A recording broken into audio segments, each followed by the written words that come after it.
లడ్డు ఇట్రా. మనం ఇంట్లో ఎవరు లేరు కదా, తినే ప్లేట్లు 2 ఉన్నాయి కదా మనం ఇద్దరం తిన్నాక, అవి నేను రెడీ చేస్తా, నువ్వు ఇంట్లోకి వేసి.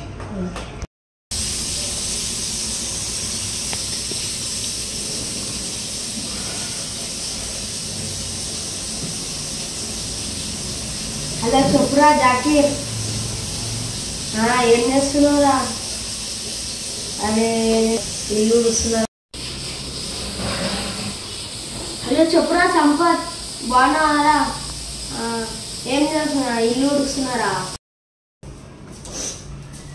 హలో చెప్పురా గౌతమ్ కృష్ణ, ఏం చేస్తలేరా? ఊడుస్తున్నా, ఇల్లు ఊడుస్తున్నా. హలో చెప్పురా గౌతమ్, నువ్వు ఇల్లు ఉడుచుడేమో కానీ ప్రపంచానికి అంతా చెప్పేటట్టు నువ్వు